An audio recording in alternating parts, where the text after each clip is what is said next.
أعوذ بالله من شرور أنفسنا وسيئات أعمالنا من يهد الله فلا مضل له ومن يضلل فلا هادي له أشهد أن لا إله إلا الله وحده لا شريك له وأشهد أن محمدا عبده ورسوله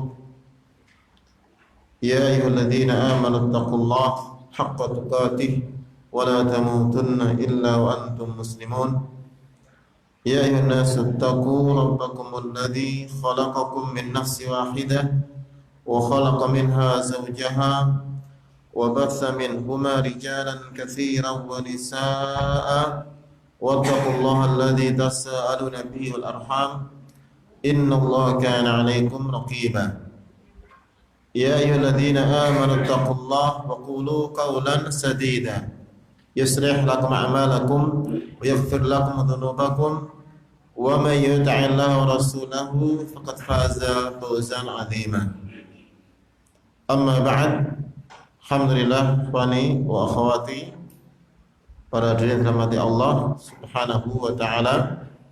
Alhamdulillah kita panjatkan syukur kehadirat Allah Azza wa Jalla yang dengan rahmatnya dan nikmatnya kita kembali dipertemukan Allah Subhanahu wa taala di tempat yang mulia, tempat yang terbaik, di majelis yang terbaik insyaallah taala.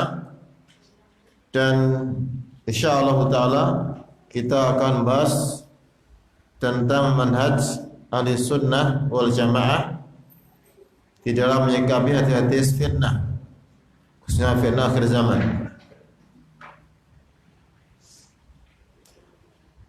Kita melihat pada hari-hari ini banyak dari sebagian dai atau bukan di antara kaum muslimin yang gemar membicarakan tentang masalah hadis fitnah, terutama fitnah akhir zaman, yang mereka berusaha untuk mencocok-cocokkan hadis-hadis tersebut dengan peristiwa-peristiwa yang terjadi sekarang. Dan banyak dari mereka juga yang tidak sekedar menggunakan ilmu cocokologi, tapi lebih dari itu juga menggunakan kesempatan di dalam menampilkan atau membagikan hadis tentang fitnah akhir zaman untuk kepentingan mereka, untuk kepentingan pribadi mereka atau kelompok mereka. Ada lagi yang membawakan hadis tentang Imam Mahdi misalnya, untuk merekrut anggota, bahwa sekarang ini sudah muncul Imam Mahdi, ya katanya sudah berusia berapa kemarin ada yang cerita, sudah 40 tahun katanya, keluar tahun berapa, 2020 ya. Ada juga yang menggunakan hadis itu untuk merekrut anggota. Ya, kita mau perang ini, ya. Kalau kamu ikut kami, kamu akan celaka. Ya. Kemudian juga ada orang-orang yang membawakan hadis-hadis yang palsu tentang fitnah akhir zaman yang tidak pernah datang dari Rasulullah Sallallahu Alaihi Wasallam, dan ini menambah muskilah kepada kaum muslimin. Dan mereka ketika membawa hadis yang sahih tidak mereka pahami dengan benar, tidak mereka tempatkan dengan benar, apalagi ketika membawa hadis yang palsu, yang lemah, tentunya mereka lebih tidak bisa menempatkan dengan benar juga.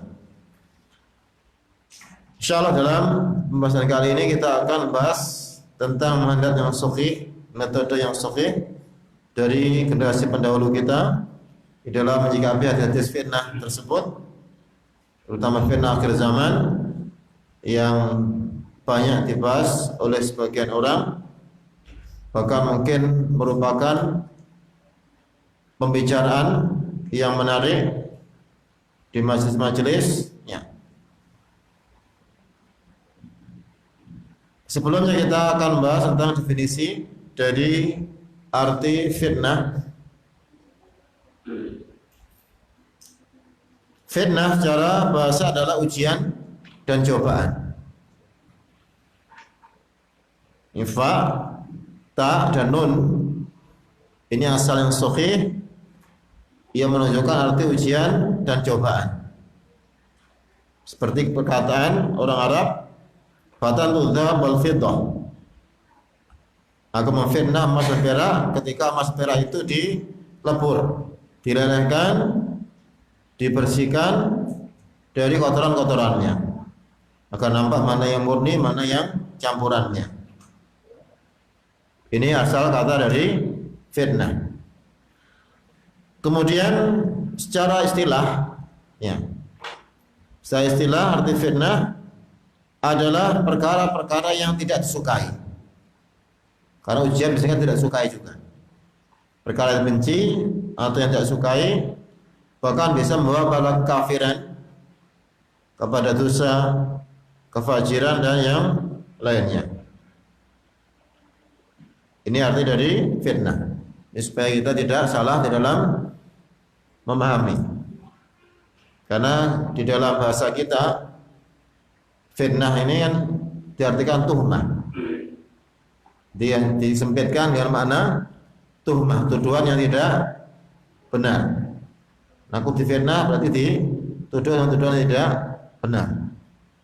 Tapi kalau arti secara istilah syar'i umum, lebih umum dari itu. Meskipun tuhmah termasuk fitnah, tuduhan yang tidak benar juga termasuk fitnah. Tapi bukan itu saja. Jadi fitnah ini umum, segala sesuatu yang tidak disukai atau ujian dan cobaan adalah fitnah. Ya, ini yang dimaksud fitnah secara bahasa dan istilah. Kemudian juga diantara pokok dalam masalah ini, yang pertama, bahwa hadis-hadis fitnah termasuk dari dalail nubuwah, termasuk tanda-tanda kenabian.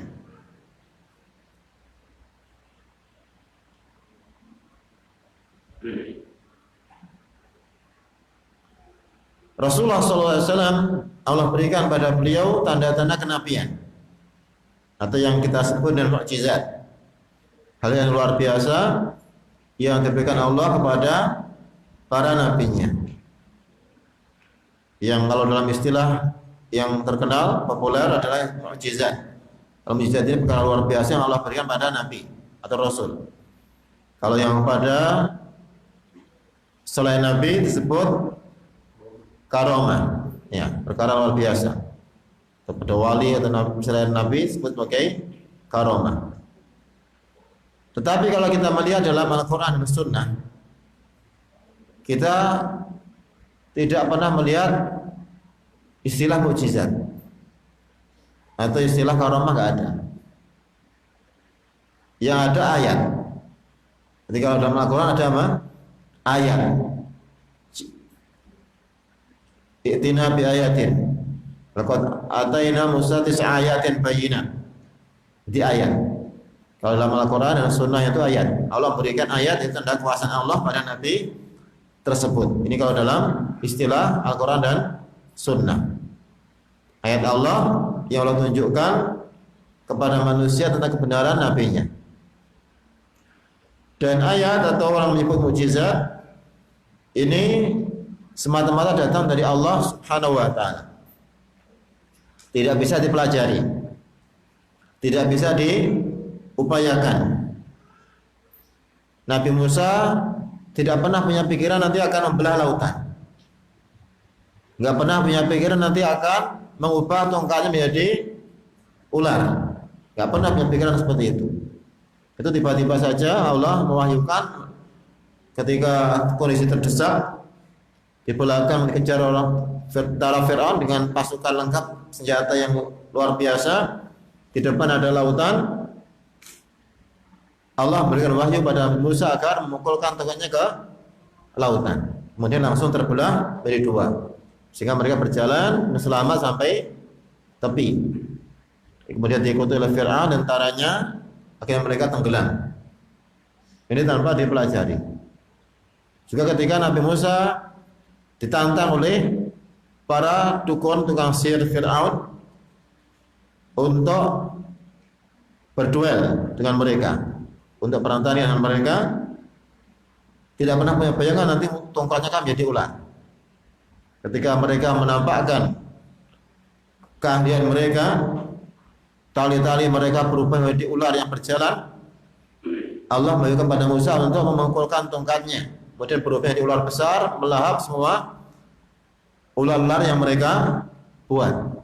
Yang kemudian mereka tahu ini bukan dari manusia, itu dari Allah Subhanahu wa ta'ala. Akhirnya mereka masuk Islam. Jadi mereka menyatakan keimanan kepada Allah Subhanahu wa ta'ala. Qalu mereka mengatakan amanna bi Rabbi Musa wa Harun. Kami beriman pada Tuhan Musa dan Harun. Dan mereka melihat ayat Allah Subhanahu wa ta'ala yang jelas, tidak mungkin itu dari manusia. Karena mereka tukang sihir yang paling handal waktu itu. Mereka tahu tingkat kemampuan sihir-sihir mereka. Yang dilakukan Musa itu bukan kemampuan manusia, datang dari di luar kemampuan manusia, dari Allah Subhanahu wa ta'ala. Itulah ayat. Jadi ayat ini, mukjizat ini tidak bisa dipelajari, tapi datang begitu saja. Seperti kisah Umar bin Khattab ketika berkhutbah melihat pasukannya yang jauh, bukan di Madinah, di luar kota jauh, terdesak. Langsung beliau teriak, ya Sariyatal Jabal, ya Sariyatal Jabal, wahai pasukan berlindung ke gunung. Yang sedang berperang mendengar suara Umar, mereka langsung berlindung. Tapi yang di hadapan Umar, yang di masjid, bingung. Ada apa Umar ini? Tiba-tiba teriak-teriak, memanggil-manggil padahal nggak ada orang. Itu mukjizat dari karomah dari Umar bin Khattab radhiyallahu anhu. Dan kisah masyhur dari para sahabat, ada yang menyeberangi sungai dengan selamat kuda-kuda mereka. Ini juga tanpa diketahui sebelumnya. Jadi kita harus menunjukkan bahwa ayat Allah ini atau mukjizat para nabi bukan perkara yang bisa dipelajari. Ya, seperti yang katakan karomah, dalam kesaktian, bisa menghilang, bisa terbang, ya, bisa tidak mempan di bacok dan sebagainya. Maharnya berapa? Ya. Biasanya seperti itu. Kalau pengen ditakuti orang, ya, ada baju tertentu atau sabuk atau apa namanya, ini karomah katanya. Bukan seperti itu. Jadi karomah itu tidak bisa dipelajari. Intinya Rasulullah SAW diberi Allah mukjizat-mukjizat, perkara luar biasa yang Allah tunjukkan pada manusia tentang kebenaran Nabi Muhammad SAW. Dan diantara mukjizat atau ayat Allah yang diberikan pada Rasulullah SAW adalah pengkhabaran Nabi Muhammad SAW tentang perkara-perkara yang gaib, baik yang sudah terjadi maupun yang belum terjadi, termasuk tentang fitnah-fitnah di akhir zaman. Ini termasuk berita yang diberitakan Rasulullah SAW dengan wahyu dari Allah Subhanahu wa ta'ala. Jadi ini masalah gaib, perkara gaib yang Rasulullah mengkhabarkan peristiwa yang belum terjadi ini pada zaman beliau, dan kejadiannya betul-betul terjadi pada zaman setelah beliau meninggal, seperti hancurnya kerajaan Persia dan Romawi. Kemudian juga tentang tanda-tanda akhir zaman seperti munculnya Dajjal, Ya'juj dan Ma'juj, ya, matahari terbit dari barat, semua dikabarkan Rasulullah SAW. Ini adalah berita gaib yang berwahyu dari Allah Subhanahu wa ta'ala. Ini yang pertama, bahwa urusan masalah fitnah akhir zaman ini masalah akidah yang dirasa hadis yang sahih, wahyu dari Allah Subhanahu wa ta'ala. Nanti bukan merupakan rekayasa manusia, bukan merupakan akal-akalan dari manusia atau ramalan-ramalan. Rasulullah tidak pernah meramal. Ada yang mengatakan ramalan Rasulullah misalnya, tak boleh. Itu bukan ramalan. Rasul itu bukan peramal. Beliau hanya menyampaikan apa yang beliau terima dari Allah Subhanahu wa taala. Makanya kita lanjutkan pokok yang kedua. Pembahasan tentang masalah fitnah akhir zaman wajib dikembalikan pada hadis-hadis yang sahih. Wajib dikembalikan hadis-hadis yang sahih karena masalah ghaib. Harus dengan dasar yang kuat. Tidak boleh dengan hadis-hadis lemah dan palsu.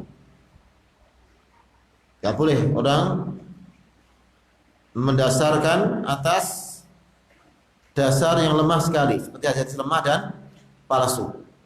Bahkan hukumnya haram menyampaikan apapun hadis lemah dan palsu apapun isinya.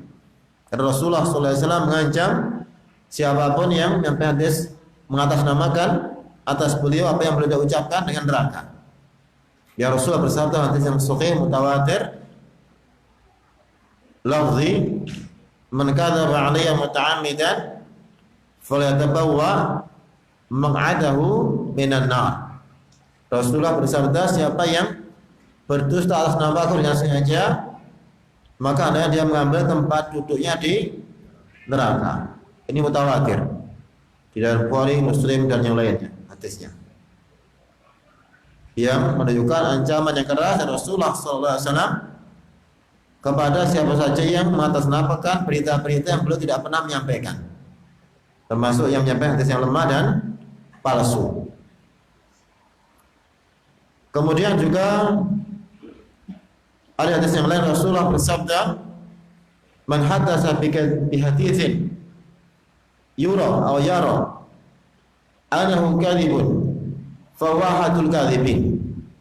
Kemudian ahadul kadhibin. Siapa yang menyampaikan hadis yang dia melihat atau tidak hadis itu adalah dusta, maka dia satu dari para pendusta. Dan dalam hadis yang lain Rasulullah SAW bersabda dalam Sahih Muslim, kafa bil mar'i kadiban idza haddatsa kullama sami'a. Cukuplah orang itu dikatakan pendusta kalau dia menyampaikan semua yang dia dengar. Makanya nggak boleh setiap muslim itu setiap yang didengar disampaikan. Tidak semuanya benar, makanya harus dicek, harus diteliti. Jangan gampang nge-share. Ya, dari apa langsung di-share, seperti share terus. Gak pikir apa yang di-share. Kadang dia belum sempat baca juga kadang. Panjang kan? Belum dibaca langsung di-share. Tanya kamu kemarin yang ngomong gini loh, saya nggak tahu. Saya cuma nge-share aja. Bertanggung jawab ini orang yang share ini. Ya kalau isinya benar, kalau salah. Ya kalau isinya baik, kalau isinya kebatilan, kesesatan. Dan kalaupun benar, tidak semua harus disebarkan. Tidak semua berita yang benar boleh disebarkan. Apalagi berita yang tidak benar. Ada ayat yang menunjukkan tentang wajibnya orang menjelaskan masalah berita ini kepada ahlinya. Wa ja'ahum amrun amri al khawfi ad'ahu bi. Wala radiyallahu rasul al-amri minhum la'alimahu alladziina yastanbitunahu minhum. Ketika datang perkara dari keamanan ketakutan, mereka langsung menyiarkannya, mereka langsung menyebarkannya. Ya, seandainya mereka menyerahkan kepada Allah dan Rasulnya dan para awal amr, orang yang berwenang, ya, tentunya mereka akan bisa mengambil istinbat, mengambil mana yang pantas disebarkan, mana tidak pantas disebarkan. Jadi sebetulnya masalah berita ini juga harusnya ada selektif. Ya, tidak semua disebarkan seperti sekarang. Di media sekarang itu liar sekarang. Semuanya disebarkan. Yang pantas dilihat, tidak dilihat semua menyebar dengan tanpa terkendali sekarang ini. Ya. Kalau dulu kan masih ada sensor, ada apa namanya? Ini yang pantas ditampilkan di hadapan umum, ini yang tidak. Sekarang sudah semuanya ditampilkan. Akhirnya menimbulkan akibat yang tidak baik. Anak-anak melihat tayangan-tayangan yang tidak pantas. Kemudian juga berita kriminal ini malah disiarkan dengan terang-terangan. Ya, gimana caranya mencuri dan sebagainya, tekniknya gimana. Orang malah kriminal tidak semakin berkurang, malah semakin bertambah. Mereka belajar, oh gitu caranya, ya. Akhirnya mereka ikut-ikutan. Ditanya kenapa, gimana kamu bisa melakukan ini? Saya lihat di TV, ya. Saya lihat di YouTube, gimana caranya membawa ini dan itu, ya. Ini hal-hal yang tidak baik. Intinya dalam masalah fitnah ini harus dengan hadis yang sahih. Kemudian juga tidak boleh dengan hadis yang palsu yang lemah. Juga tidak boleh pada Israiliyat. Apa Israiliyat? Hah? Israiliyat itu apa? Berita-berita dari Bani Israel. Berita-berita dari ahli kitab. Kan tidak semuanya benar. Bukan kepada mimpi-mimpi juga. Ya, karena sebagian kelompok itu ada yang ditanya, kenapa kalian berontak? Kami bermimpi mendapat pesan dari Rasulullah sallallahu alaihi wasallam. Justru mengangkat fulan sebagai pemimpin untuk menegakkan khilafah. Ya. Juga bukan kepada kias. Bukan juga pada prediksi-prediksi politik. Jadi karena dia punya bidang dalam masalah politik, akhirnya mencocok-cocokkan fitnah akhir zaman dengan politik, ekonomi dan sosial. Semuanya ini tidak boleh. Karena masalah fitnah ini adalah tauqifi, wajib dengan dalil. Ya. Kalau sahih kita wajib mengimani, kalau tidak sahih kita tidak boleh memakai. Karena banyak juga asalnya sahih hadisnya, tapi tambahan-tambahan tidak sahih. Banyak kejadian juga seperti itu. Kemudian yang berikutnya, pokok ketiga, wajibnya mengikuti manhaj salaf di dalam memahami hadis fitnah. Wajibnya mengikuti manhaj salaf di dalam memahami hadis fitnah. Tidak bisa langsung kita membaca hadis kemudian menyimpulkan sendiri. Wajib dikumpulkan semua jalan-jalannya. Bahkan para ulama mengatakan tidak mungkin orang bisa paham satu hadis sampai mengumpulkan minimal 20 jalan hadis itu. Setiap jalan mungkin ada lafaznya yang berbeda, saling menjelaskan. Ya, karena hadis ini saling menjelaskan. Yang satu mungkin global, yang lain dirinci. Yang satunya masih mutlak, yang satu dibatasi. Jadi masing-masing saling menjelaskan. Tidak boleh hanya tahu satu hadis langsung disimpulkan begitu saja tanpa dikemukakan hadis-hadis yang lain. Ya. Kemudian juga ya, tidak boleh setiap orang bicara tentang hadis itu. Ini adalah bagian para ulama. Mereka lebih paham. Mereka lah seharusnya yang bicara. Ya. Jadi kalau ada hadis tentang fitnah, wajib dikembalikan pada pokok-pokok yang syar'i. Tidak langsung difahami sendiri, kemudian lepas dari yang lain. Ya, karena sebagian membuat makar atau melakukan khuruj dengan sebab apa yang dia pahami dari hadis-hadis fitnah. Padahal maksudnya tidak seperti itu. Ini pokok yang ketiga. Pokok yang keempat adalah wajibnya mengembalikan yang mutasyabih kepada yang muhkam. Wajibnya mengembalikan yang mutasyabih kepada yang muhkam. Apa arti mutasyabih? Apa arti muhkam? Mutasyabih artinya yang belum jelas, yang masih samar, masih global, namanya mutasyabih. Bisa difahami dengan beberapa makna, itu mutasyabih. Bisa mengandung ambigu beberapa makna. Adapun muhkam, ya, ini yang jelas, yang gamblang, yang langsung bisa difahami. sesuai dengan pokok-pokok syar'i yang masyhur, yang sahih. Mengembalikan yang mutasyabih pada yang muhkam adalah jalannya ar-rasikhina fil ilmi, jalan orang-orang yang mendalam ilmunya.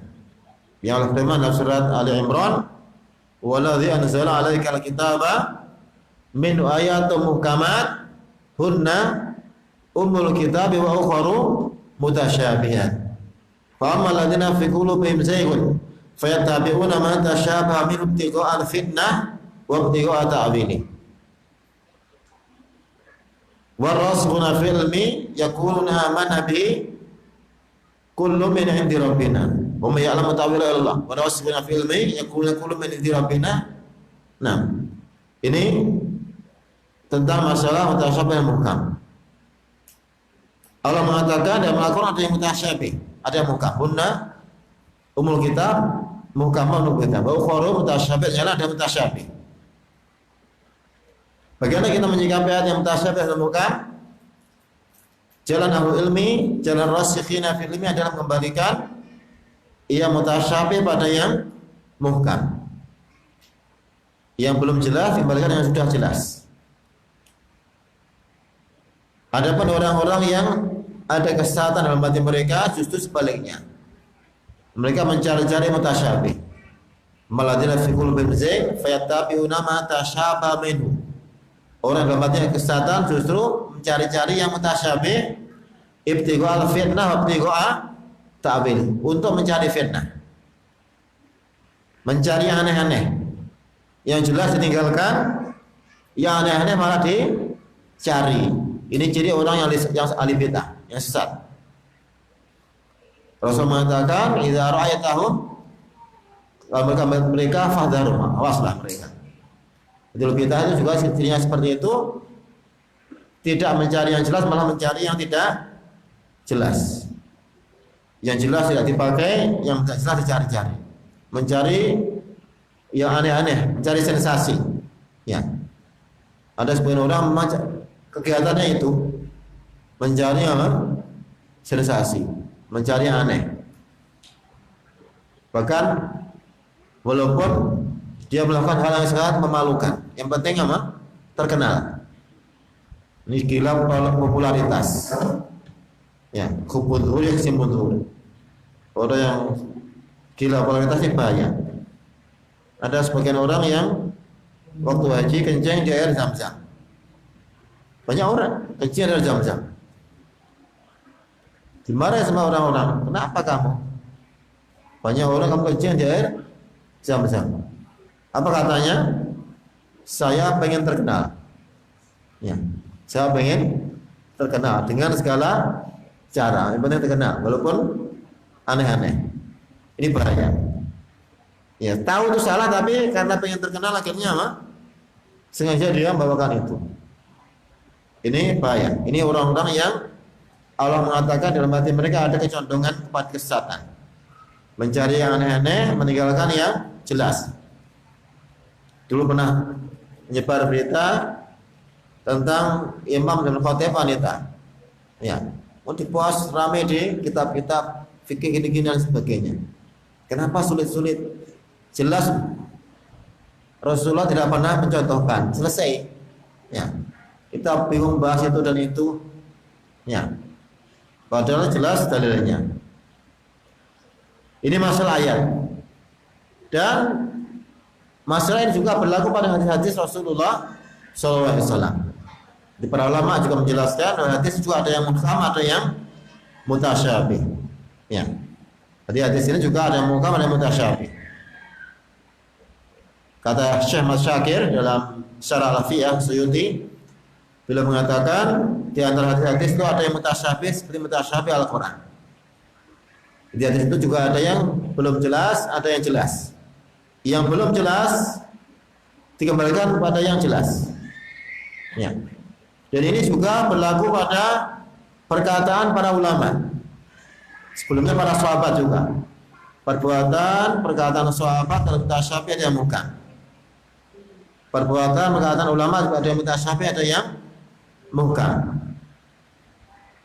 Ya. Seperti ada sebagian sahabat yang furuj misalnya, seperti Husain bin Ali bin Abi Thalib. Beliau pernah diminta oleh orang Kufah untuk pergi ke tempat mereka untuk dibayar. Mereka mengatakan kita nggak punya imam di sini. Kamu datang ke sini kami bayar. Pada waktu itu ada khalifah nama Khalifah Yazid bin Muawiyah. Ya.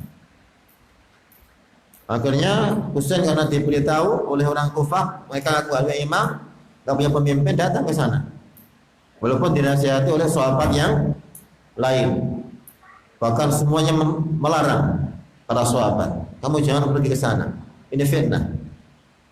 Tapi dia punya istihad, ini mereka nggak punya imam. Kalau nggak punya imam berarti nggak masalah saya datang ke sana.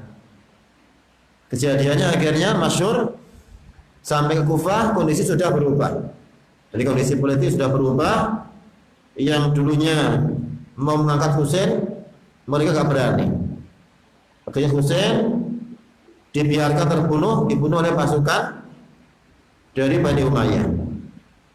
Bahkan orang-orang yang sebelum membunuh Husain ini malah mereka juga ikut dari pasukan orang yang membunuh. Ya, makanya mereka menyesal sekali ketika Husain terbunuh. Sampai mereka mengadakan acara yang masyhur itu, peringatan apa? Karbala. Tahu kan Karbala? Atau mungkin istilah lain mungkin perayaan Karbala atau ada yang apa namanya?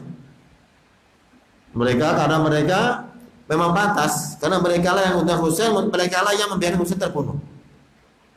Jadi kalau mereka bersedia pantas, karena mereka yang menyebabkan. Sampai akhirnya mereka ada acara itu melukai tubuh, ya, ada yang disilat, ada yang macam-macam lah. Ya, itu gak ada contohnya. Pada hari Asyura tanggal 10 Muharram, hari ketika kaum muslimin, ya, mereka diperintahkan berpuasa merayakan kemenangan Nabi Musa, justru mereka merayakan kesedihan orang Syiah. Ya. Dan juga sebagian sahabat yang lain, intinya ini mutasyabih. Kita kembali pada muka bahwa sahabat yang lain melarang, itu bukan ijma sahabat. Ini adalah isyad beliau. Ternyata diselisih sahabat yang lain dan yang benar tidak boleh furud. Bahkan setelah itu ijma. Kata Ibnu Hajar dalam Fathul Bari dan Imam Nawawi juga, setelah itu ijma salaf tentang haramnya furud pada ulama. Walaupun awalnya ada khilaf, tapi setelah itu ijma dari mereka. Nah, kemudian di antara pokok dalam masalah ini yang berikutnya, yang keberapa ini? Kelima, ya. Yang kelima adalah wajibnya berhenti pada zahir dari nas hadis. Wajibnya berhenti pada zahir nas hadis. Dan tidak menyelewengkannya. Berhenti pada zahir nas hadis dan tidak menyelewengkannya.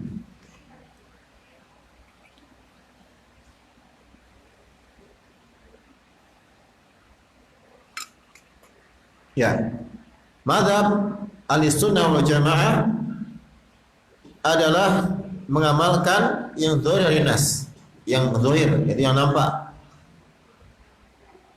Tidak memalingkannya pada makna yang lain. Kecuali kalau ada dalil. Kecuali ada dalil yang memalingkan pada makna yang lainnya. Ketika tidak ada dalil berarti kembali pada asalnya, kembali pada zahirnya. Ini yang merupakan ijma kesepakatan ahli usul. Kata Ibnu Qayyim rahimahullah, yang wajib adalah membawa perkataan Allah Ta'ala dan Rasulnya kepada zahirnya. Dan dialah yang dimaksud di lafaz pembicaraan. Dan tidak boleh kecuali itu. Tidak boleh kecuali dengan zahirnya. Kata Syekh Muhammad Al-Amin Asy-Shinqiti Al-Usuli Al-Imam Imam Al-Usul, kita mengatakan jalan ditempuh oleh para sahabat Rasulullah SAW dan kaum muslimin secara umum tidak boleh berpaling dari zahir kitabullah dan sunnah Rasulullah SAW dalam keadaan apapun dan dalam segi apapun. hingga tegak dalil sahih yang syar'i yang memalingkan dari zahirnya pada makna yang lain yang marjuh. Nah, ini wajibnya membawa hadis pada zahirnya. Tidak boleh menyelewengkan maknanya. Di antara ta'wil manusia kepada hadis Rasulullah dari mana zahir kepada mana batin, ketika mereka mendengar hadis Rasulullah sallallahu alaihi wasallam dari Hudzaifah, ya Rasulullah menyatakan, Rasulullah bersabda, yakunu ba'di a'immatun la yahtaduna bi hudaya wa yastannuna bi sunnati wa sayaqumu fi rijalun qulubu syayatin bi jismani ins. Akan datang setelahku pada pemimpin yang tidak mengambil petunjuk, yang tidak mengambil sunnahku, dan akan tegak di tengah-tengah mereka pemimpin yang hati mereka adalah hati setan di tubuh manusia. Maka Hudzaifah bertanya, Pak, ya Rasulullah, kaifa asna in adraktu dzalik? Kata Hudzaifah, wahai Rasulullah, apa yang saya perbuat kalau aku mendapati itu? Tadi kita dalam beberapa pertemuan bahwa Hudzaifah ini lain dari sahabat yang lain. Kalau yang lain bertanya kebaikan, Hudzaifah bertanya tentang masalah keburukan supaya bisa menghindari dari keburukan tersebut. Hudzaifah bertanya, kalau saya mendapati keburukan itu gimana? Mendapati para pemimpin yang hati mereka hati setan di tubuh manusia. Qala Rasulullah bersabda, tasma wa tuti'u lil amir. Kamu mendengar dan mentaati pada pemimpin. Wa induriba dhahruk wa ukhidha maluk. Walaupun punggungmu dipukul, walaupun hartamu diambil. Fasma wa ati. Dengarkan dan taatlah. Ya. Ini nas yang jelas Rasulullah SAW wajib mentaati pemimpin betapapun kondisinya, betapapun keadaannya, walaupun mereka ini orang yang buruk. Yang Rasul menggambarkan hati mereka hati setan di tubuh manusia. Bahkan sampai mereka melakukan pelanggaran pada asasi manusia, memukul manusia, mengambil harta mereka. Ya. Rasulullah mengatakan tetap wajib taat pada pemimpin. Ya. Sebagian orang yang punya kecondongan pada kesesatan nggak terima dengan hadis ini. Hadis ini dalam Sahih Muslim hadisnya. Mereka nggak terima. Mereka mengatakan nggak seperti itu. Ya, kalau namanya pemimpin yang salah harus diingatkan. Kalau sudah parah ya harus digulingkan.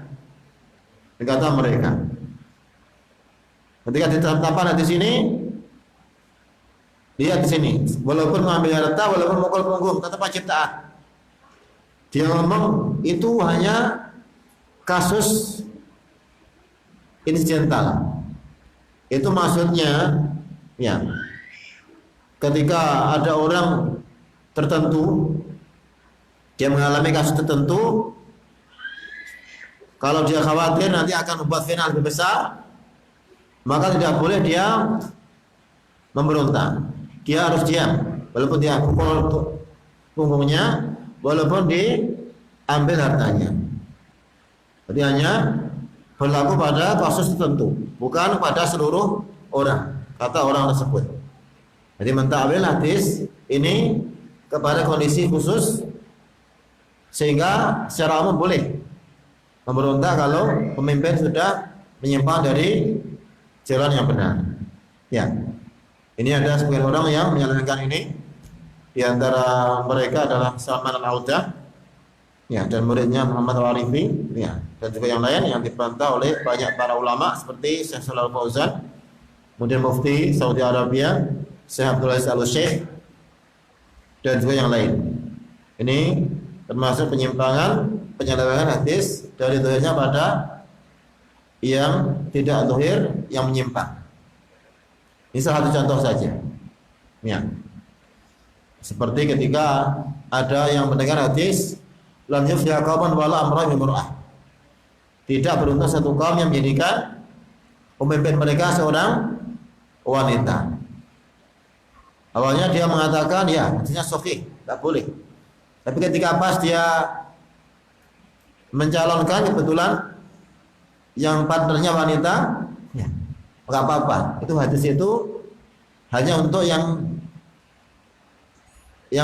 kondisi tertentu saja. Itu ada yang mengatakan itu bukan hadis. Padahal sebelumnya dia ngomong hadis. Gara-gara politik yang dapat jabatan, mengatakan itu bukan hadis tapi perkataan ulama. Ini bahaya. Kalau sampai seperti itu memalingkan hadis kepada makna yang batil, bukan karena dalil tapi karena hawa nafsu. Ini yang kelima. Kemudian pokok yang keenam, hadis-hadis fitnah akhir zaman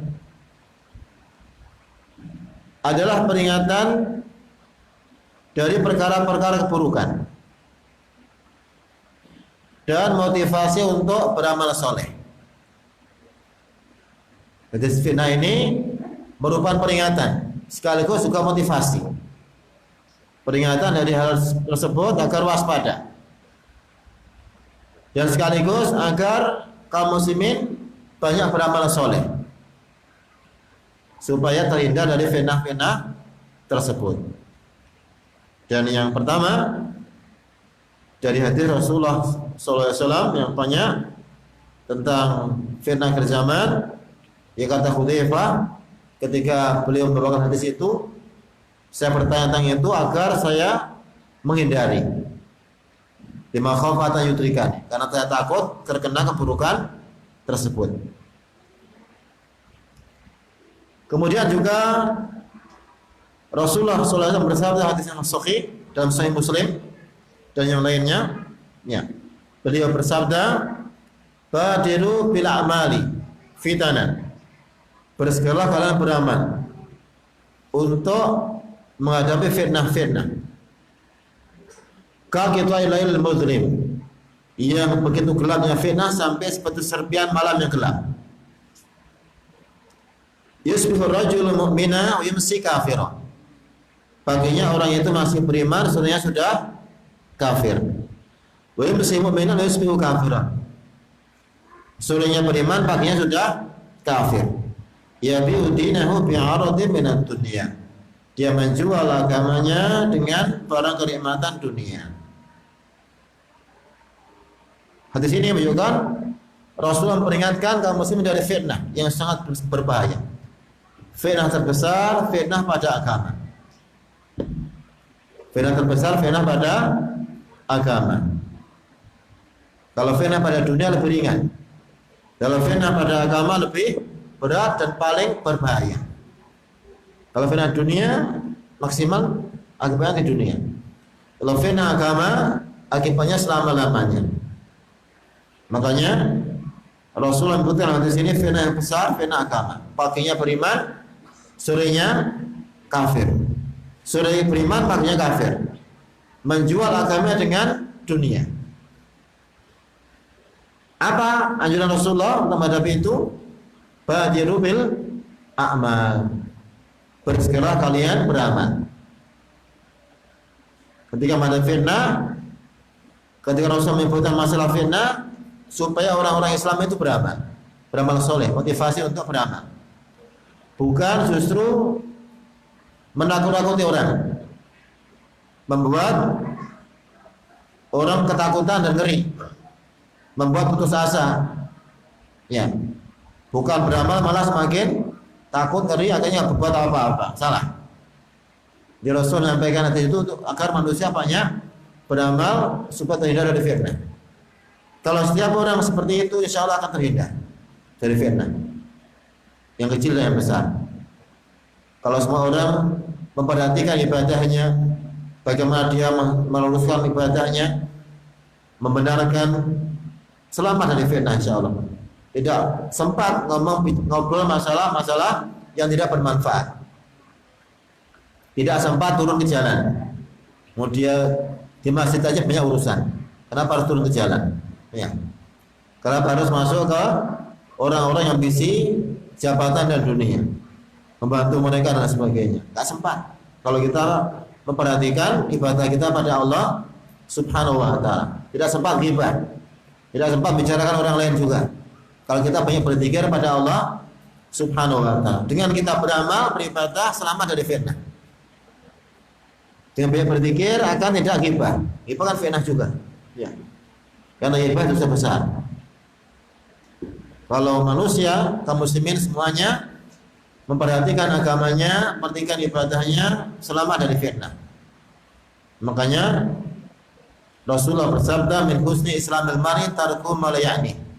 Di antara bagusnya Islam seseorang ketika dia meninggalkan apa yang tidak berhubungan dengan dirinya.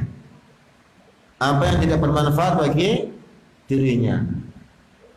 Ya. Apa manfaatnya kita bicara tentang daulah fulan dan fulan? Gak ada manfaatnya. Apa manfaatnya kita membicarakan ini Imam Mahdi itu? Apa manfaatnya? Kemudian juga Rasulullah SAW menganjurkan kita agar lebih perhatian kepada ibadahnya, hubungan dia dengan Allah Subhanahu wa taala di saat fitnah. Maka kunci keselamatan fitnah adalah beramal soleh agar menyelamatkan dari fitnah.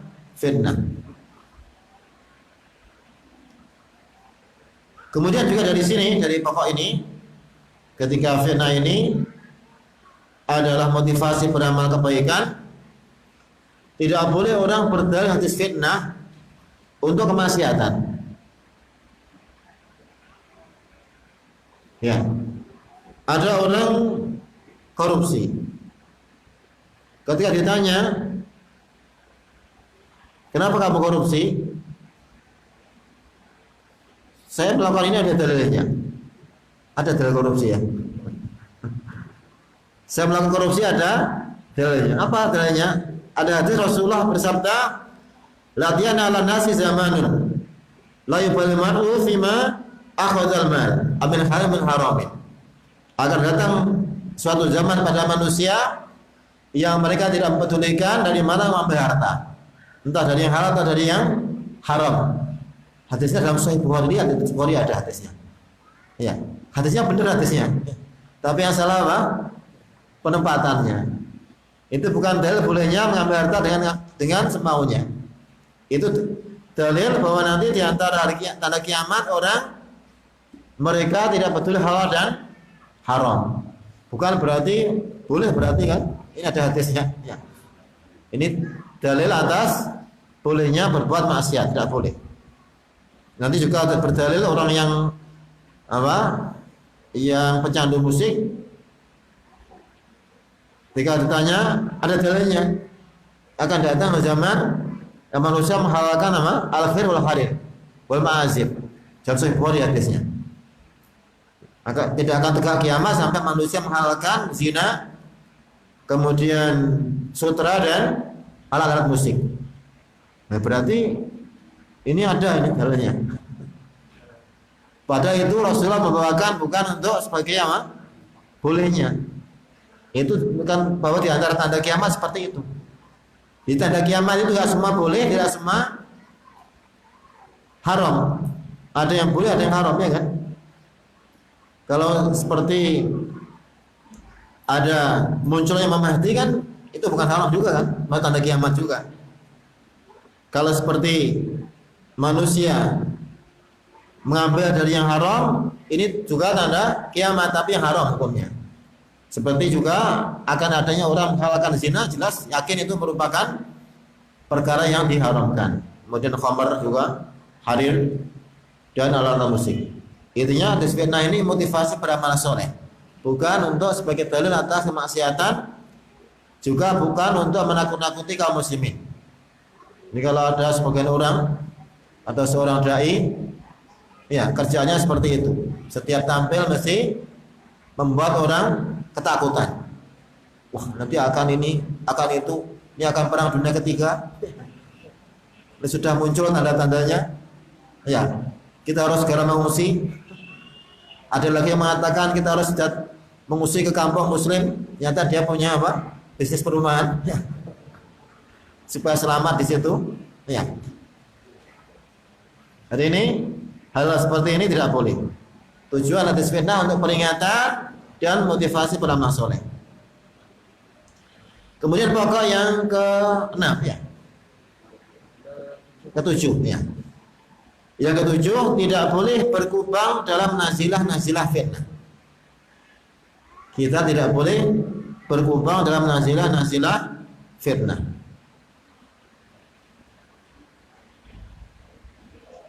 Allah Subhanahu wa ta'ala berfirman dalam surat An-Nisa ayat 83, wa idza ja'ahum amrun min al-amni aw al-khawfi adha'u bih. Ketika datang kepada mereka perkara tentang keamanan dan ketakutan, mereka menyiarkannya. Walau ratu ila rasuli wa ila amri minhum la'alimahu alladziina yastanbitunahu minhum. Seandainya mereka membalikan, menyerahkan kepada Rasulullah dan kepada wal amr dari mereka, tentulah orang-orang yang mengetahui kebenarannya akan dapat mengetahuinya dari mereka. Akan dapat mengetahui dari jalan yang legal, dari jalan yang semestinya. Maka masalah fitnah ini bukan konsumsi orang awam. Tidak boleh orang menyampaikan masalah fitnah di khutbah-khutbah atau di media komunikasi atau di medsos.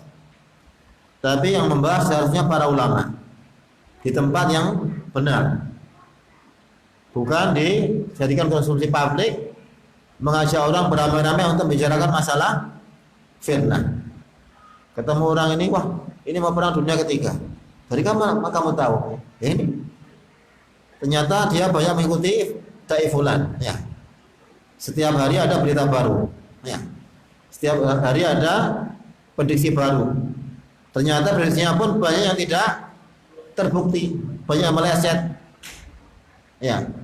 Mengatakan tahun ini tahun berapa yang 2019 ada apa, ternyata nggak benar. Ada lagi yang mengatakan tanggal 9 bulan 9 tahun 99 akan kiamat. Ternyata tidak kiamat. Ada yang mengatakan kiamat tahun berapa? Umur umat Islam cuma sekian tahun, cuma 1000 berapa, 1500 tahun atau 400 tahun. Ada lagi yang dulu juga rumatan itu ternyata tidak sahih, dalilnya lemah. Hadis umur umat Islam lemah hadisnya. Berarti nggak ada hadis yang sahih tentang masalah itu. Belum makan Ibnu Hajar dan yang lainnya. Ini termasuk keliruan. Apalagi sampai membahas dengan cara yang keliru. Apalagi di hadapan orang-orang awam. Tidak boleh sembarang membahas masalah fitnah. Apalagi sampai mengatakan sekarang sudah muncul Imam Mahdi, kita harus bayat padanya. Yang pemimpin kita sekarang harus digulingkan. Bahaya ini kan. Ini bisa membawa pada revolusi kan, pada apa? Berontakan besar-besaran. Kalau ada yang mengatakan ini Imam Mahdi kita bayat, yang lain itu harus dibunuh misalnya. Karena ada hadis yang lain yang Rasulullah mengatakan idza bu'iya li khalifatain faqtul akhira minhuma. Kalau dibayar dua khalifah, bunuhlah yang terakhir. Berarti yang lain harus dibunuh, yang kita pegang pemimpin kita saja. Bahaya ini. Apalagi di hadapan orang awam yang mereka tidak bisa menimbang mana yang baik mana yang buruk. Ya. Di masalah-masalah penting, dalam masalah fitnah ini tidak boleh dijadikan konsumsi umum. Harus dibahas oleh para ulama dengan para pemegang kebijakan. Ya. Ini akan muncul wabah ini misalnya. Ini serahkan pada ahlinya. Pada bagian dinas kesehatan dan pada yang lain, bukan kepada orang awam. Sekarang kita harus mengungsi semua. Ini mau datang wabah ke sini, kita harus pergi semua dari kota ini misalnya. Enggak boleh seperti itu. Harus dikembalikan pada ahlinya. Di masalah fitnah ini wajib kembalikan kepada ahlinya, bukan dibahas di mimbar-mimbar, bukan dibahas tempat-tempat yang umum kepada orang-orang awam. Nah, dan juga di dalam kondisi fitnah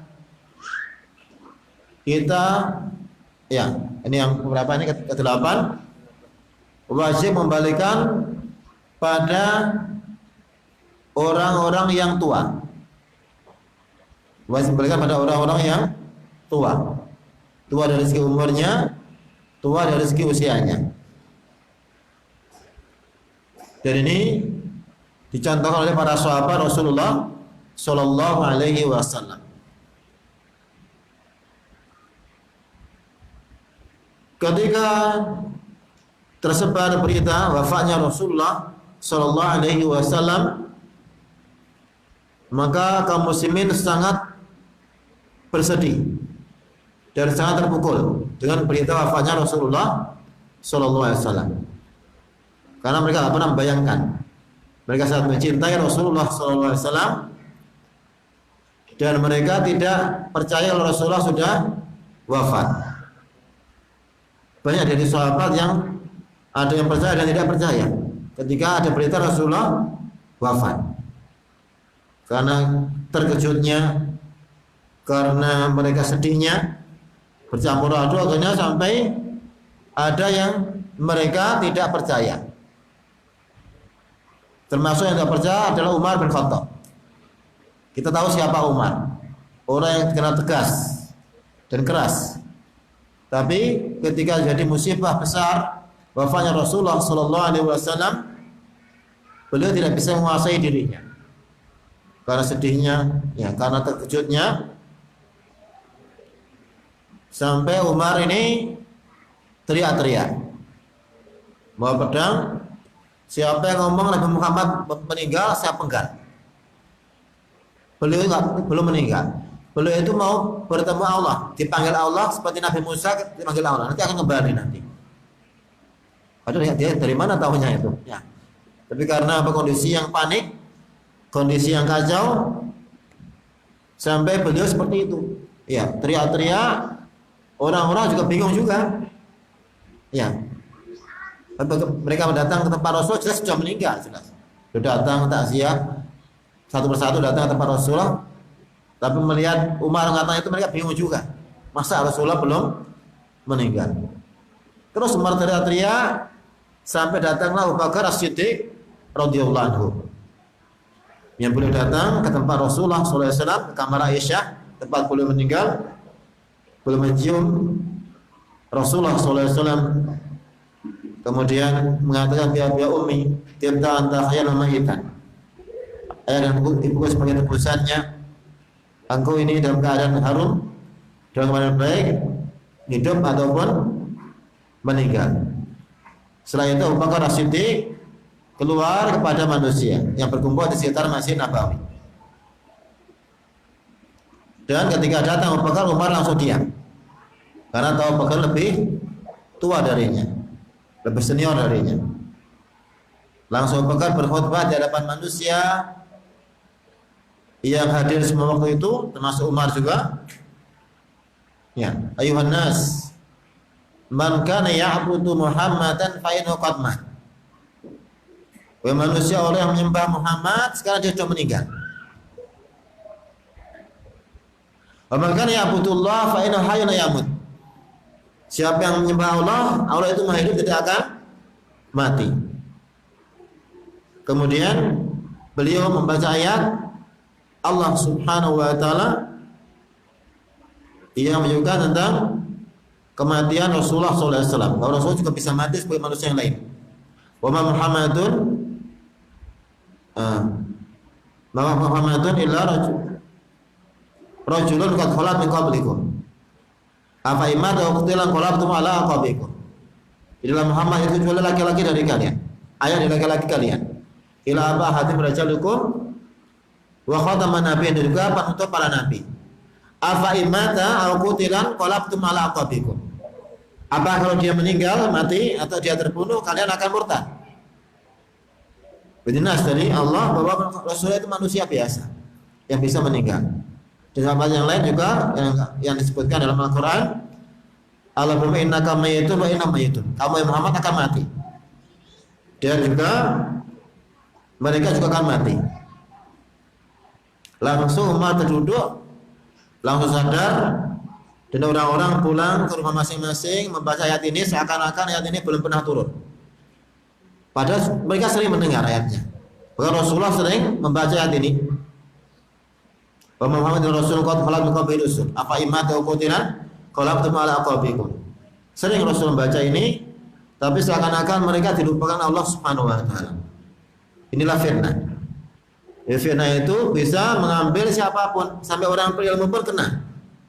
Kalau sudah fitnah merajalela. Orang berilmu bisa goyah ketika jadi fitnah. Makanya dalam masalah fitnah kembali kepada orang yang senior, para ulama, orang tua. Rasulullah mengatakan barakatuh ma'a kabirikum. Berkah itu bersama orang-orang tua kalian. Makanya ketika dikembalikan pada orang tua yang senior dari para sahabat, Rasulullah SAW selesai fitnah. Langsung terangkat fitnah di saat wafatnya Rasulullah Sallallahu Alaihi Wasallam. Dan ini belum selesai. Ya. Setelah itu pun masih jadi fitnah lagi pada zaman sahabat. Yaitu berkumpulnya orang Ansar di Saqifah Bani Sa'idah. Ketika Rasulullah meninggal, orang Ansar berkumpul di sebuah tempat yang disebut Saqifah Bani Sa'idah. Mereka berunding untuk membicarakan pemimpin yang baru ketika Rasulullah meninggal, yang mengurus masalah dunia dan agama mereka, agama dunia mereka. Mereka bicara, ya. Ketika itu Abu Bakar belum tahu, kemudian yang beritahu orang-orang Ansar sekarang sedang berkumpul mau mengangkat seorang pemimpin dari mereka. Kemudian Abu Bakar datang pada mereka bersama Umar bin Khattab dan yang lainnya, mereka Muhajirin. Ketika itu jadi perselisihan sengit antara Muhajirin dan Ansar. Ya, perselisihan sangat sengit. Padahal Rasulullah belum dikuburkan. Rasul masih di rumah Aisyah, belum dikuburkan Rasulullah itu. Sudah jadi perselisihan yang sengit di antara para sahabat. Orang Ansar mengatakan, "Minna amir, aminkum amir." Kita punya pimpinan, kita angkat dari Ansar. Kalau Muhajirin angkat satu pimpinan, ada dua pimpinan. Apa kata Abu Bakar As-Siddiq? Tidak. Rasulullah SAW bersabda, "Al-immatu min Quraisy." Para pemimpin itu berasal dari Quraisy. Langsung mereka ikut hadis yang bukan Abu Bakar As-Siddiq radhiyallahu anhu, selesailah perselisihan. Dan banyak kejadian-kejadian yang ketika dikembalikan pada orang-orang yang senior, orang-orang yang tua, terangkatlah fitnah tersebut. Sebaliknya, kalau diserahkan pada orang-orang muda, anak-anak muda, ya, kepada orang-orang yang tidak berilmu, apalagi pada bid'ah, maka fitnah tidak semakin berkurang, malah semakin membesar. Banyak orang-orang berfatwa tanpa ilmu. Ya, padahal dia tidak punya ilmu, tapi berfatwa sesat dan menyesatkan. Ketika jadi fitnah, kembali pada para ulama yang mumpuni, bukan pada para dai, bukan pada mutasawwil asnad, faul ahlam, pada orang muda yang belum tahu ilmu. Ya, bahkan kalaupun sama-sama berilmu, orang-orang tua ini memiliki kelebihan. Mereka sudah hilang darah mudanya. Mereka sudah banyak pengalamannya. Sehingga ketika menyikapi segala sesuatu lebih bisa terarah. Berbeda dengan anak muda yang memiliki darah muda. Ya, yang terkadang mungkin benar tapi salah jalan. Ya, ini makanya dalam masalah fitnah kembali pada al-akabir. Dan juga Abdullah bin Mas'ud radhiyallahu anhu, umat ini senantiasa dalam kebaikan ketika dikembalikan pada orang-orang tua mereka. Ketika dikembalikan pada orang muda akan rusaklah umat ini. Makanya di dalam segala kondisi kita kembali pada para ulama, para masyayikh. Mereka lebih tahu, ya, tentang mana yang bisa diambil. Kita lihat tuh fitnah yang besar. Ya, mungkin sebagian antum tidak merasakan. Ya, dulu ada fitnah Saddam Hussein. Ya, mungkin sebagian belum dapat ya. Dia dikenal anti Amerika ya. Banyak orang-orang yang menjadi mengidolakan Saddam Hussein sampai menamakan anaknya dengan apa? Saddam Hussein ya. Dinamakan anaknya itu. Dilulukan karena dia simbol perlawanan orang Islam kepada orang kafir. Sebelumnya revolusi Iran. Revolusi Iran yang apa? Katanya revolusi Islam. Padahal revolusi siapa? Orang-orang Syiah. Banyak juga yang terperdaya. Sampai banyak pimpinan-pimpinan organisasi Islam juga ikut-ikutan melulukan Khomeini sebagai apa? Sebagai tokoh Islam. Nampak bobroknya dan kedoknya dia adalah orang-orang Syiah yang membantai kaum muslimin. Kemudian ada fitnah banyak terus fitnah berlalu. Ya. Yang kita masih kembali pada para ulama, bukan pada pemikiran kita. Apalagi pada yang media-media orang kafir, kita tidak boleh percaya pada media-media tersebut. Ya, banyak sekedar sebagai apa sandiwara saja. Cuma apa namanya? Hanya sekedar sandiwara. Intinya kita kembalikan pada para ulama, mereka lah pita tentang bagaimana menyikapi fitnah.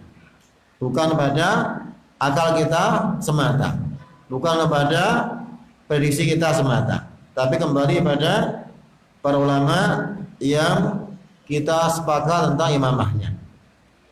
Dan banyak hal yang seperti itu terbukti kalau kita nyebutkan tentang contoh-contohnya banyak sekali. Ya, jadi kita kembali pada para ulama. Apalagi zaman fitnah, ketika ada perselisihan, kembali pada para ulama yang mereka lebih tahu tentang bagaimana menyikapi fitnah tersebut. Khususnya juga bagi dakwah salafiyah pada alhamdulillah sudah berkembang sekarang di mana saja. Ya. Dulu di awal-awal dakwah ini tahun 80-an, 90-an luar biasa ujiannya. Kita ngaji di sini diusir, di mana-mana diusir. Alhamdulillah sekarang punya markasnya, punya banyak masjid, ya. Alhamdulillah kita dakwah yang luasa ini nikmat, harus kita syukuri. Jangan kita menghilangkan nikmat ini dengan hal-hal yang tidak benar. Dengar semangat saja. Kemudian akhirnya apa? Merusak dakwah. Dengan semangat akhirnya kemudian mengembalikan dakwah kepada nol. Ya. Latah. Orang ini bupati ini ikut-ikutan. Ya, kembalilah kepada orang-orang yang lebih senior. Kalau di Indonesia pada para ustadz yang senior atau pada para ulama di Timur Tengah karena mereka lah para ulama. Ya. Bukan pada yang disebut ulama yang bukan ulama, ya. Karena di Indonesia yang namanya ulama banyak, tapi bukan ulama yang pantas jadi sebagai rujukan. Alhamdulillah dakwah ini menyebar, kita wajib untuk menjaganya agar terus membawa pada berkah dan kebaikan. Kita wanti-wanti dimanapun kepada saudara kita agar tidak mudah-mudah terpancing, mudah-mudah tersulut emosi, membalikan pada orang yang lebih tua, kepada para ustaz senior yang mereka lebih tahu tentang bagaimana menyikapi fitnah dengan penyikapan yang benar. Nah, insya Allah ini yang bisa kita sampaikan dalam kesempatan hari ini tentang masalah manhaj ahlussunnah dalam menyikapi fitnah-fitnah akhir zaman. Dan kalau ada yang kurang jelas atau mungkin ada koreksi silakan disampaikan.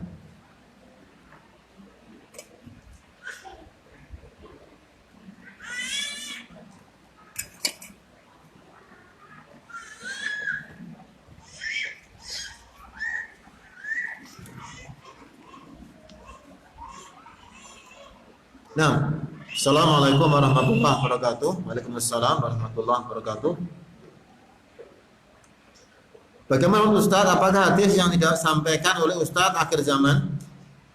Ini enggak sebut, namanya enggak usah disebut, Anda sudah tahu insyaallah. Ya. Apa hadis disampaikan itu sahih atau palsu? Mohon penjelasan karena hadis yang disampaikan mengerikan. Ya. Tadi sudah kita bahas dari awal sampai akhir. Ya. Jadi model-model orang seperti itu orang-orang cari sensasi. Yang sebagian orang menjuluki ustadz pakar konspirasi. Ya. Pokoknya setiap peristiwa apa masih hubungan dengan apa? Konspirasi. Yang lebih parah, mereka tidak segan-segan berdusta. Ini sudah cukup kita tinggalkan. Kalau ada orang dusta, untuk apa diambil ilmunya? Gak berguna. Dulu aja ada ahli hadis dusta pada binatangnya. Ini ada ahli hadis mengambil ilmu dari seorang syekh, tidak dari jauh. Nyata saya ini sedang di hadapan untanya, mengambil bajunya seakan-akan ada makanan. Langsung dia meninggalkan orang itu, gak jadi mengambil ilmunya. Wah, ini orang ini kalau mau bisa dusta, pada dusta pada binatang, hanya dusta pada hadis Rasulullah Sallallahu Alaihi Wasallam. Pada dusta cuma pada binatangnya, itu saja langsung tinggalkan hadisnya. Ya orang-orang seperti ini dusta terang-terang di hadapan manusia, sering terbukti juga kedustaannya. Jadi saya tegaskan tidak boleh mengambil ilmu dari orang-orang seperti itu, tinggalkan saja. Dan yang benar orang seperti itu dicekal, dipenjara, ditahan, jangan sampai menyebarkan racun-racunnya. Orang seperti itu hanya dipegang, tidak boleh dibiarkan mereka leluasa untuk menyampaikan fitnah pada umat Islam. Ya. Sampai mereka ada yang membuat fitnah, katanya Bani Suud itu keturunan Yahudi. Ya. Sampai seperti itu. Dari mana dalilnya? Apa dia pernah belajar nasab? Ya. Itu dusta yang keterlaluan. Karena apa? Di depan umum semua orang mendengar tentang kedustaannya. Ya, jadi tentang nama mungkin nggak perlu kita sebut, ya, karena sudah tahu insya Allah. Intinya kalau ada orang-orang seperti itu yang penipu, dukun, yang paling pas mungkin ustadz, bukan ustadz ya, dukun akhir zaman, ya, lihat namanya. Dukun akhir zaman. Karena biasanya dusta kan, membuat ramalan-ramalan dan sebagainya. Yang pasti bukan ustaz tapi dukun dia. Dukun akhir zaman, jangan dengarkan ceramahnya, entah di TV, entah di medsos, ya, di YouTube, jangan didengarkan. Bahaya. Itu racun. Jadi bukan ilmu.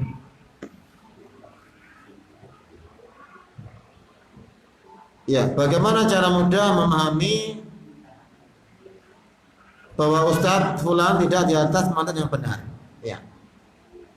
Yang seperti ini kita tanyakan pada ustadz yang lebih tahu, pada ustadz yang faham. Jangan dihukumi sendiri. Wah, saya itu mau menyeleksi.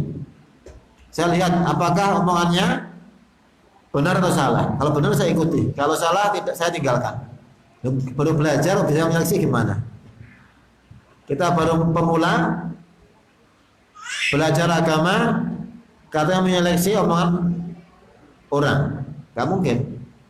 Nanti kalau caranya ya kita tanya pada orang yang berilmu, ini ada perkataan demikian benar apa tidak? Tanya kepada ustaz yang lain. Jadi ustaz yang lebih tahu, yang berilmu, yang kita pahami, kita yakin dia itu lurus manhajnya, lurus akidahnya, kita tanyakan pada dia. Ya, jangan dihukumi sendiri, jangan kita terlalu percaya diri. Mengambil baiknya, membuang buruknya. Ya kalau tahu nggak apa-apa, tapi pemula gimana bisa tahu itu baik atau buruk? Ya kalau pemula dengar ya baik semua, nggak ada yang buruk kan? Dia nggak tahu juga mana yang baik mana yang buruk. Jadi harus ditanyakan pada yang lebih berilmu. Ini caranya. Nah. Assalamualaikum warahmatullahi wabarakatuh. Waalaikumsalam warahmatullahi wabarakatuh. Anda mau tanya apakah kita wajib mentaati pemimpin yang kafir? Kita tidak wajib mentaati pemimpin yang kafir. Karena yang ditaati hanya pemimpin yang muslim. Ya. Tapi apakah kita wajib memberontak pada pemimpin yang kafir? Ini masalah. Ya. Tidak boleh memberontak kalau kaum muslimin tidak punya kekuatan atau mempunyai mafsadah yang lebih besar. Contohnya orang Islam yang tinggal di Australia, pemimpinnya Islam atau kafir? Kafir. Apakah wajib berontak mereka? Habis kalau berontak, kamu punya apa-apa, banyak sedikit, kalau berontak langsung dibunuh semua, tidak bawa kebaikan. Ketika kondisi lemah, nggak punya apa-apa, tidak boleh. Walaupun banyak kafir wajib, mentaati sesuai dengan yang maslahat. Ya, tidak boleh kita sembarangan di dalam berbuat. Apalagi di negeri kafir, ya. Makanya yang benar, kita tidak boleh tinggal di negeri kafir. Wajib hijrah kalau kita mampu.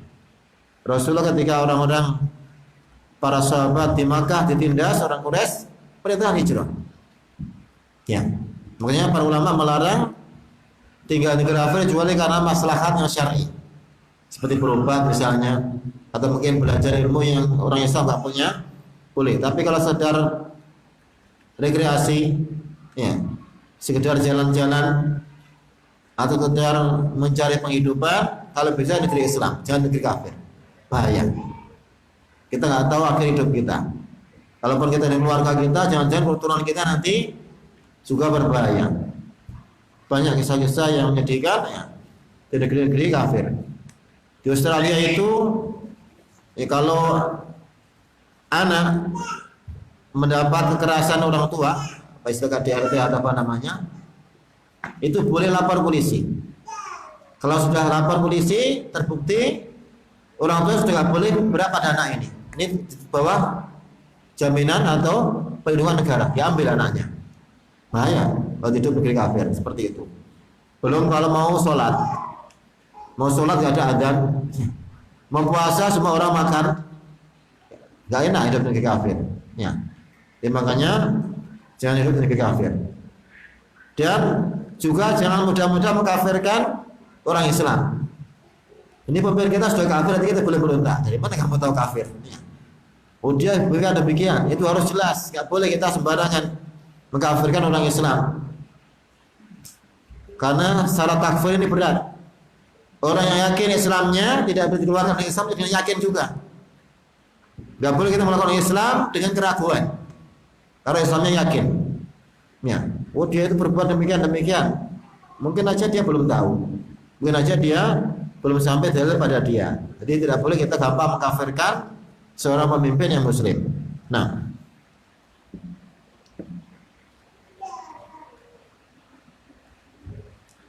Ustaz, mana lebih utama sholat rawatib atau zikir setelah sholat wajib?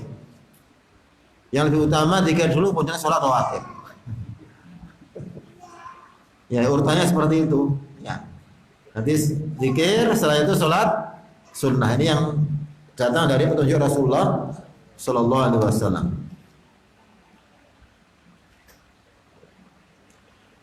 Assalamualaikum Ustaz. Waalaikumsalam warahmatullahi wabarakatuh.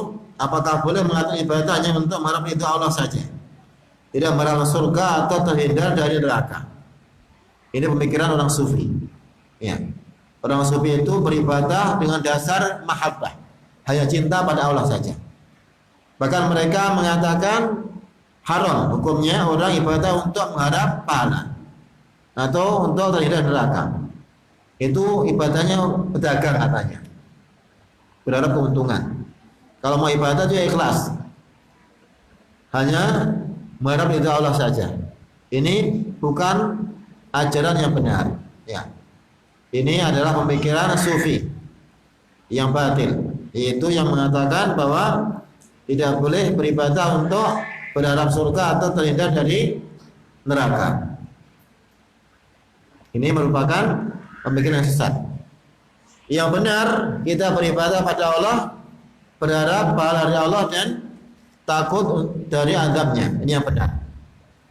Yang Rasulullah ini adalah manusia terbaik, paling bertakwa, boleh saja minta pada Allah surga, minta pada Allah dijauhkan dari neraka. Di antara doa Rasul sering dibaca, Rabbana atina fid dunya hasanah fil akhirati hasanah wa qina adzabannar. Ya Allah, berikan kami dunia kebaikan, di akhirat kebaikan, dan jauhkan dari api neraka. Juga di antara doa Rasulullah SAW, Allahumma qaribna minal jannah wa ma taqarraba ilayya min qawli wa amal. Ya Allah, dekat kami surga dan apa yang mendekatkan diri surga dari perbuatan dan ucapan. Kalau majarina minan nar ma qarraba ilayya min qawli wa amal.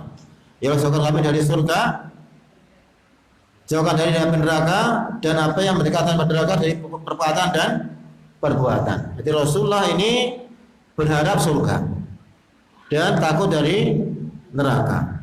Inilah ajaran Rasulullah SAW. Ada orang sufi mengatakan, ya, saya beramal bukan untuk mengharap surga.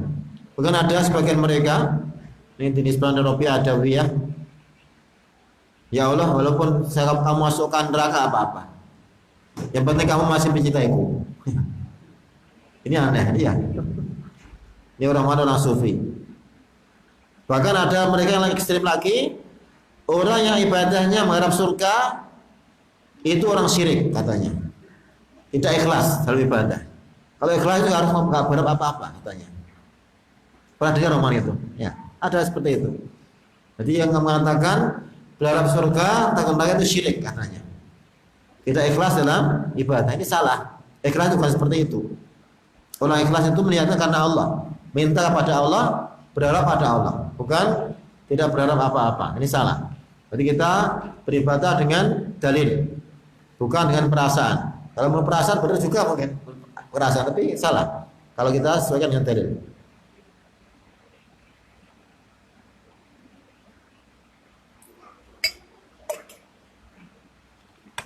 Nah, pertanyaan tertulis sudah habis. Yang lain silakan.